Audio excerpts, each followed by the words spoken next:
So we're going to go back to home staging, which is a very, very hot topic among sellers and also among real estate professionals in 2025.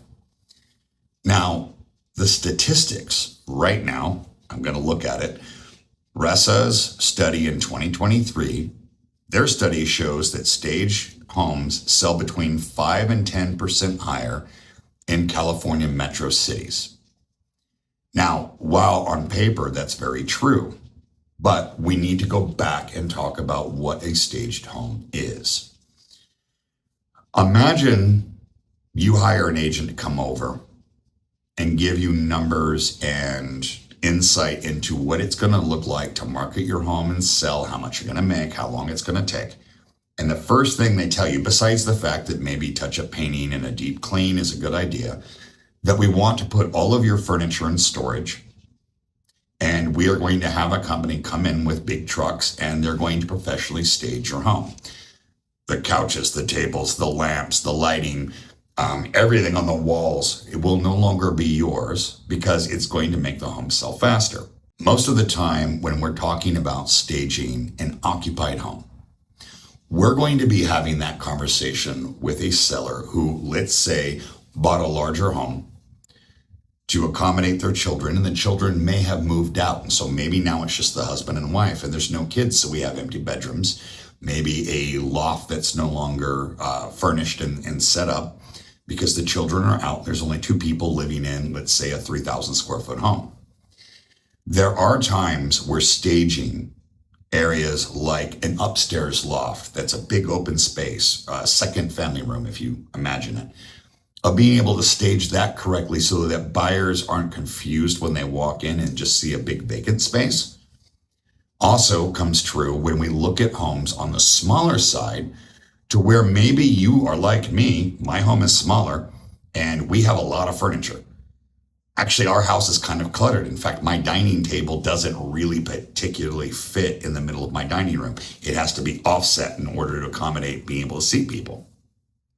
If I was going to list my home and sell it, I would need to replace the dining table, even if it was just staged, because it just doesn't look right.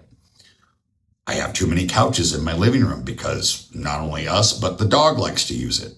I would cut some of that furniture down because it opens up the room. But these are decisions that need to be made on a per case basis. Sometimes all we need to do is simply remove an extra chair and move it to the garage, or swap something in the living room with the family room, or move that recliner to the master bedroom. It all depends on the space and what your goals are.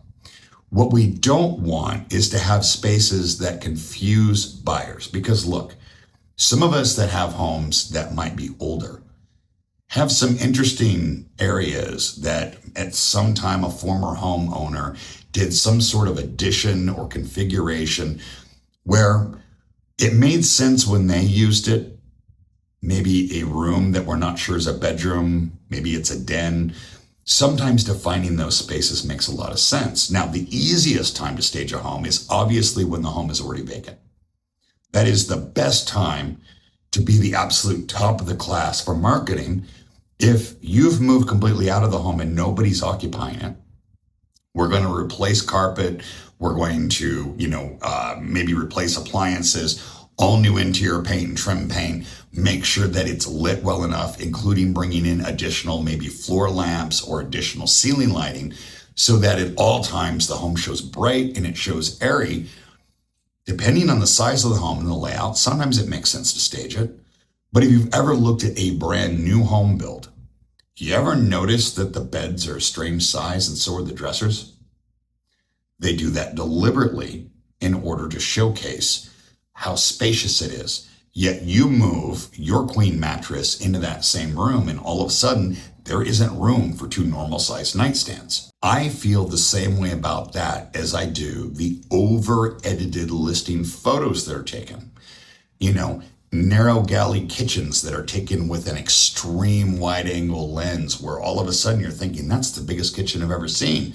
Yet when you walk in the door, you realize two people can't walk past each other. We want to show every home in its best light.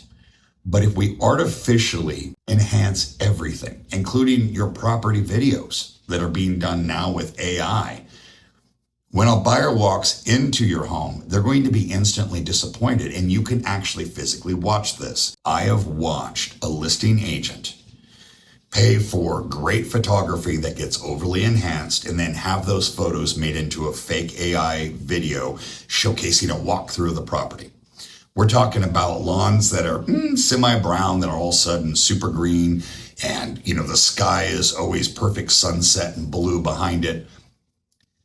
When buyers walk into this house, they're instantly disappointed. They don't even bother to look around because they were sold something that isn't true. We always want to show everything in the best light possible, but there's ways to do that that are within a margin that doesn't make somebody feel like they're getting taken advantage of the second they walk in the house. That is why photos, the correct video showcasing things, is so important, on top of understanding the psychology of what buyers are thinking when they're looking in your neighborhood and what factors we need to overcome for them so that they will write you the offer that you can be very happy with and we can net you the most money.